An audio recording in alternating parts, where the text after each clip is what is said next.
Is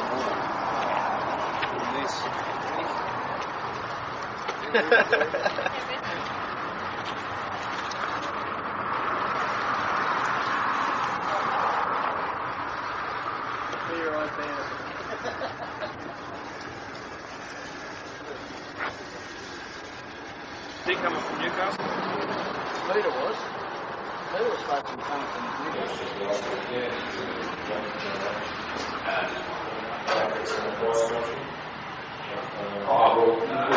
We actually sort of say, what's you guys what we're doing is we're just negotiating at the moment on a new trustee, and we'll keep the trust.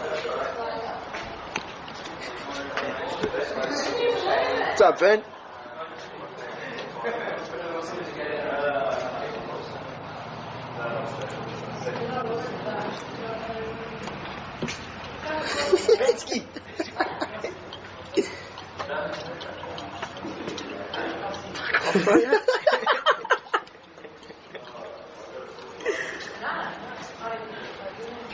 What was that?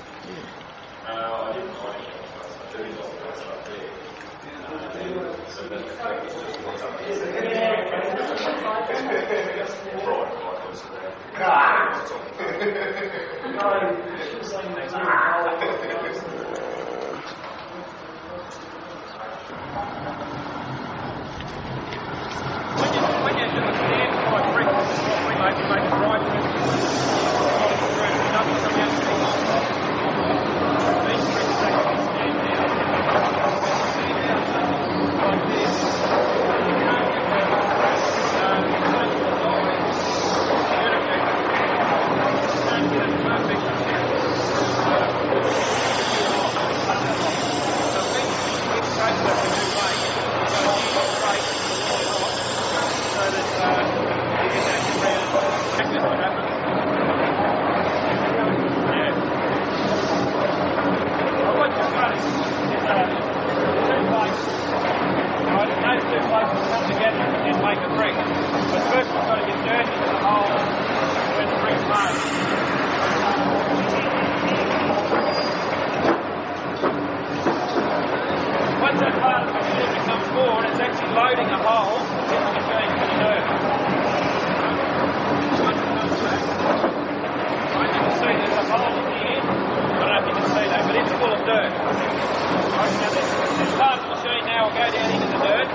can't get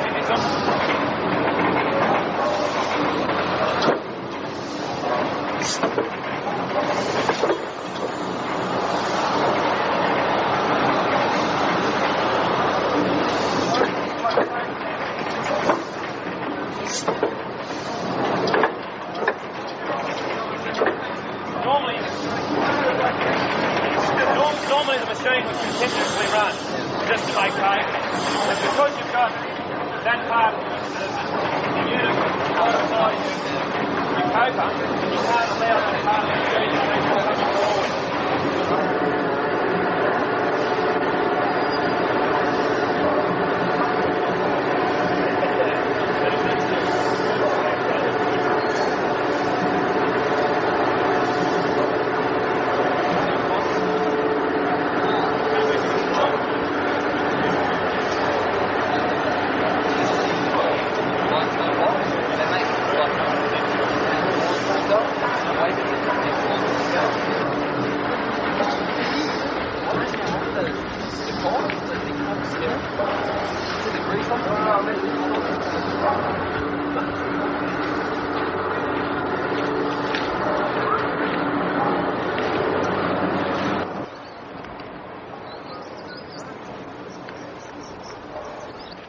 Cream.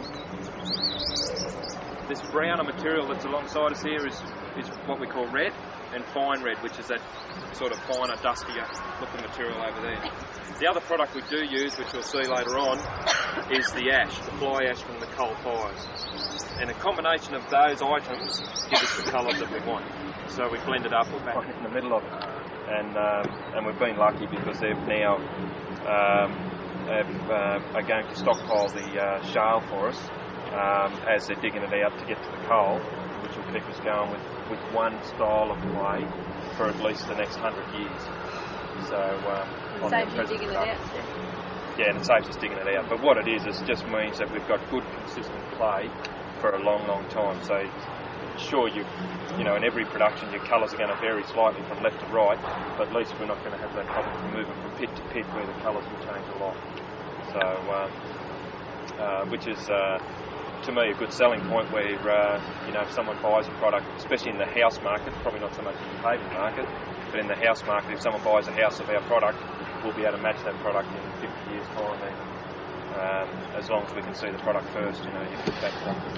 The fly ash, is that something that you're getting as a byproduct of the firing? From the firing, yeah. Oh, right. So, you know, you buy coal runs at about 10% ash.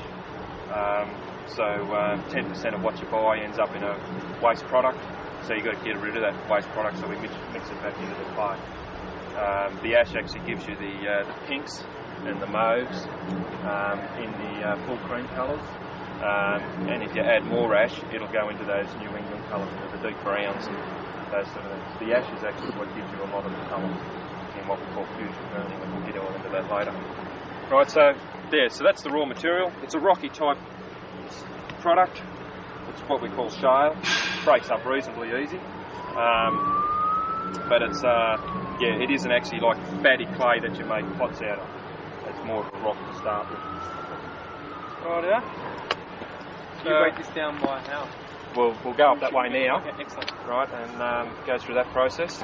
Yeah, that's just massive big rocks, and you just got to let it weather and break down into a usable size, which can take.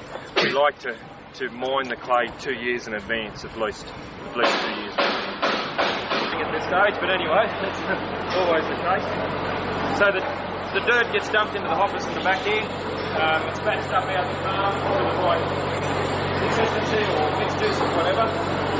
Dumped in here, and it just slowly gets fed into underneath those wheels. And as it gets slowly fed into it, it gets ground down to the right size that we need. And it gets forced down through those holes, and anything that goes through those holes is the right size to make bricks out of. And it just keeps spinning around. There's a big saucer. We'll see it in a minute, they'll start up. There's a big saucer that spins, and as that saucer spins, it turns the wheels, which directs the dirt down in underneath the wheels to allow it to be crushed up to the right size. In this area is where we add the water to give it the binding agent to make the bricks out of. You've got to run about 10% water so that when you stamp the bricks out, that there's something there to bind it together. You can see a bit of a pipe that runs in between the two wheels on this side. A bit of a steel pipe, that's where the water goes in. This chute here is what they call a bucket elevator, which is a conveyor belt that goes straight up and down, and it's got buckets bolted to it. This little scoop.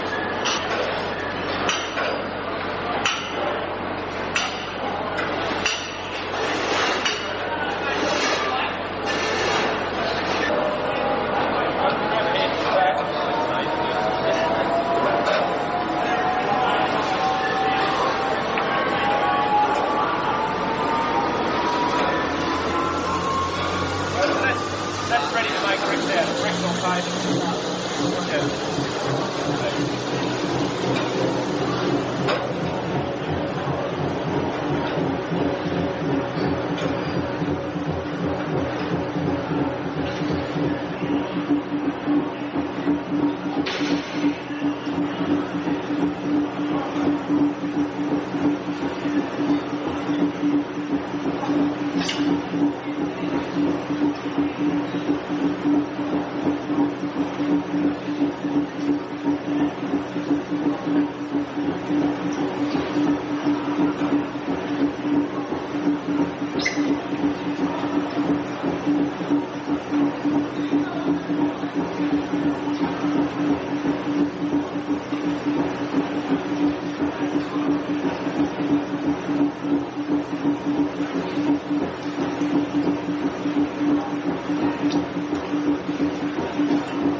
sucking the dirt out of the tank. Right? I'll make a couple of bricks just to show you how it's all done.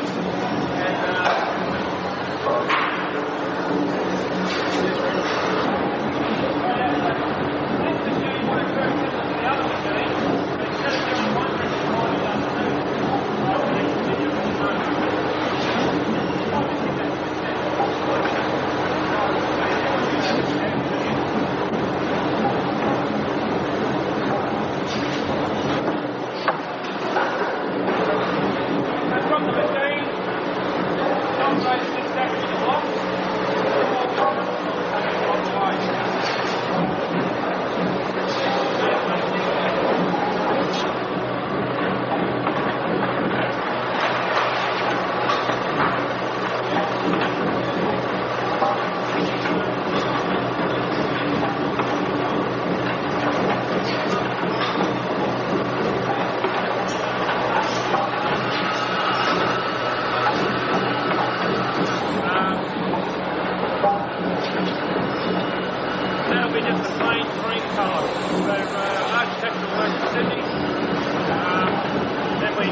Against another place, and then pack it right. Do it this way because the fusion isn't as great as if we laid them on the flat. The weight's not the same. Like you've got weight this way, but you haven't got much weight that way. Right, so that's what gives you. Right, so there's railway lines on the outside with bars that try and contain it as much as you can, but you can't stop the movement. It'll just walk all over the place, and you'll let it go so far, and then you'll pull the section down and fix it up.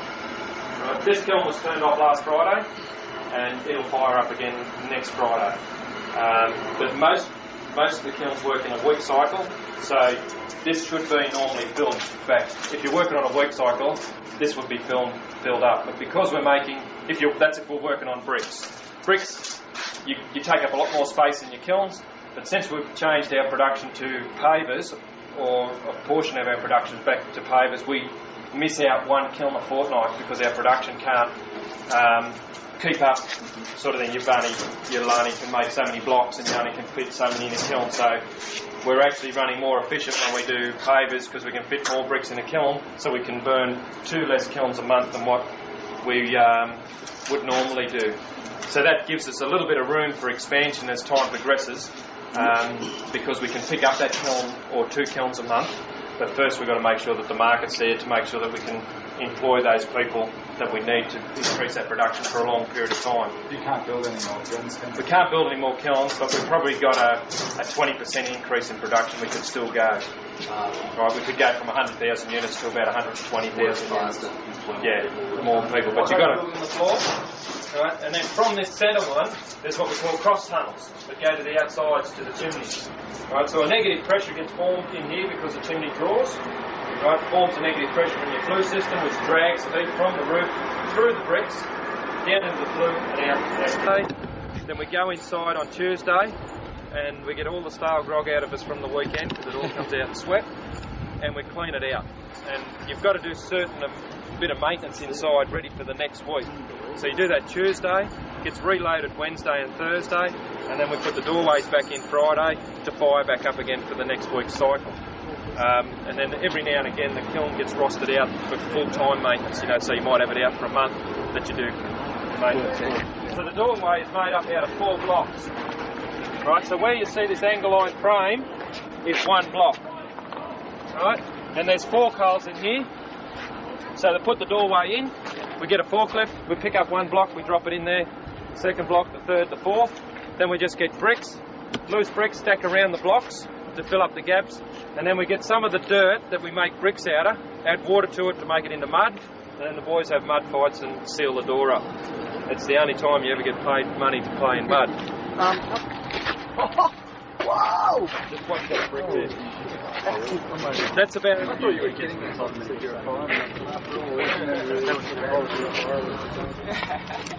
It's I adapted to the fire brigade type thing fairly quickly. I understand deep fire.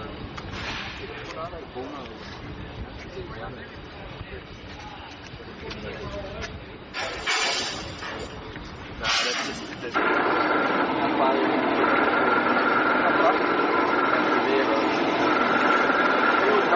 It's a fire walkie, let's go guys! Psych session.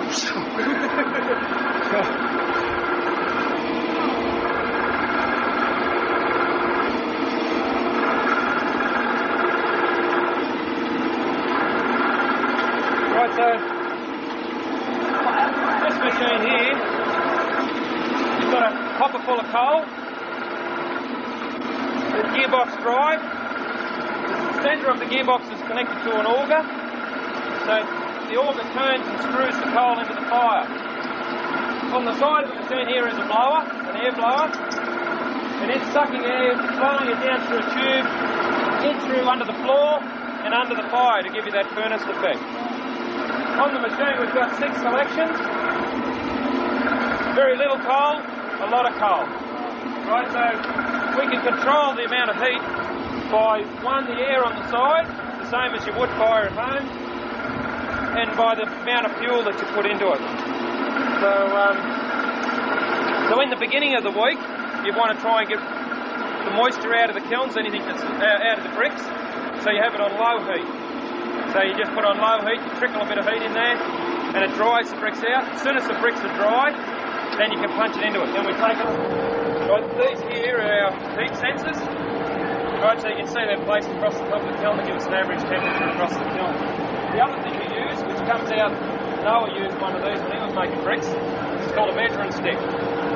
Right, so when we talk about heating the brick up to 1100 degrees and holding it for 24 hours, we use this stick while we're holding it for 24 hours, and it will tell us when the bricks right at the bottom of the kiln are cooked, sort of thing. So, and I'll explain it. What we do, right, we've got holes in the roof,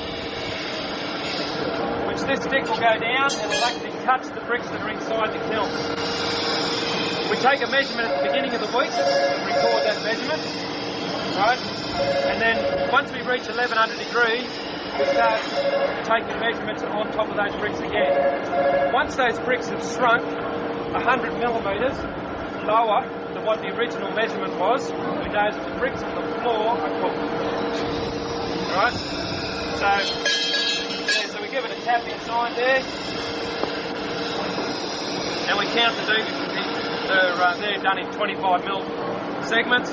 Right? So in that particular spot, right, it was 9 segments when we started, and we got 1, 2, 3, 4, 5, 6, 7, 8, 9, 10, 11 and a half, right, and I want 13, right, so I've still got another 1.5 segments to go. You're supposed to switch this off today. That's right, and I've still got to shrink 1.5 segments, so that tells me I'm talking too much today and I'm going to be here all night to try and get it fixed.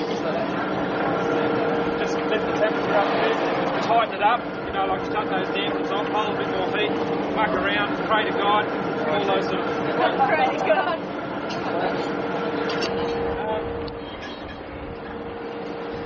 That's why I'm checking it now to make sure.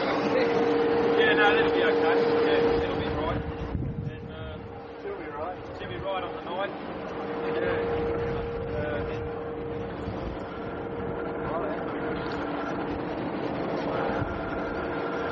Our displays are only a guide to what the product is. The product may land left or right of the display. Display. I can tell down there. I wonder why. Ben, you look. If there's any other questions of what we did there, is there anything anyone wants to Yeah, I'm just sitting here looking at the camera. 25mm facing brick that we make, 25mm thick, that you can glue straight to fibro. Use a bit of Davco Flex or that type of product. Just using your 10mm crosses. 10mm spacers. Where do you get them from? Never seen it. GTO do the same. Pull all your spacers out, and then just mix up a sand cement mortar mix, 5-to-1 with a half lime, a little bit of detergent. Mix it up in your bucket with your little bit of those drill mixers, and put it in a plastic bag that's shaped into a funnel, and it's got a little plastic end sort of thing, and then you can mortar it up, and it just looks like brickwork. There's also the track systems too. Yeah, and then that's what we promote around here, just for people that want to do a bit of work, sort of thing, for putting a fireplace against, or a feature wall inside. Feature walls, yeah. If you want to do full homes, if there's still tracking systems around. What are they? You can. There's a couple of systems about, but you can get a system that just screws straight onto the wall. And it's got little tags coming out, and you just sit the bricks on the tags and mortar it up, and it sticks itself on there. And then there's rails.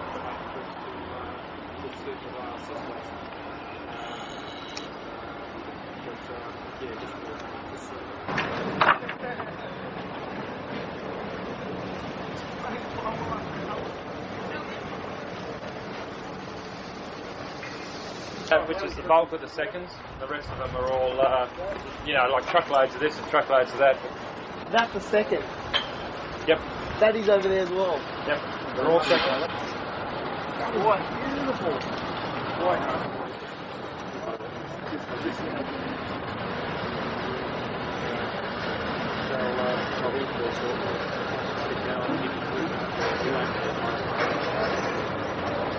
Are they all good?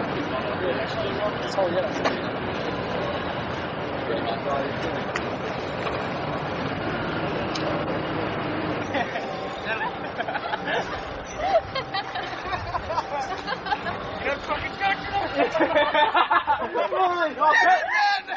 I'll carry it over by accident.